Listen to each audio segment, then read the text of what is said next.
Vous êtes député La République En Marche de la Guadeloupe. On a bien sûr entendu hier l'appel au calme et à la responsabilité lancé par le Premier ministre. Est-ce qu'il sera entendu? Je l'espère.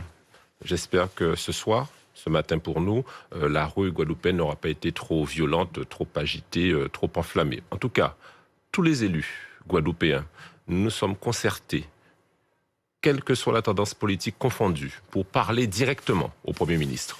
Et il y a des choses qui ont été entendues.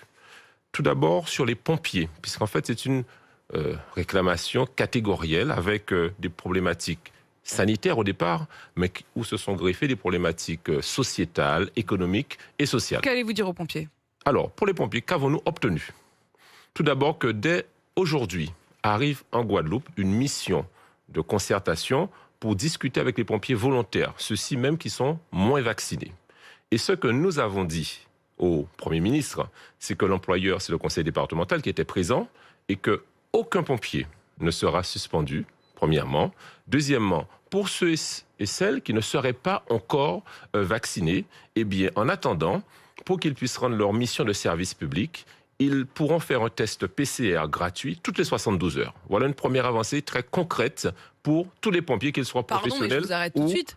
C'est quand même assez sidérant de penser que ici en métropole, les soignants qui n'auraient pas fait le vaccin sont suspendus, ne peuvent pas continuer à travailler et doivent payer les tests. Mais là, face à la colère de la rue, vous cédez au fond. On ne cède pas. On se soucie de l'intérêt général du système de santé honnêtement, guadeloupéen. moi je comprends pas dans ces cas-là pourquoi les soignants ici en métropole ne font pas preuve d'une même colère. Ils obtiendraient tout ce qu'ils veulent.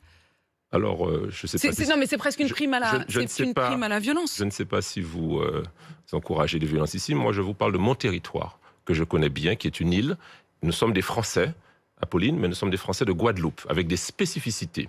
Nous avons un système de santé à terre, et sans les pompiers qui menaient jusqu'à la première, deuxième, troisième, quatrième dose, un travail extraordinaire, il n'est pas question maintenant de les cordériser. Et donc, on craint même la 5e vague, je vais y revenir. Donc, pour les pompiers qui étaient dans la rue volontaire, nous avons cette réponse-là, et nous sommes contents de le dire. Voilà.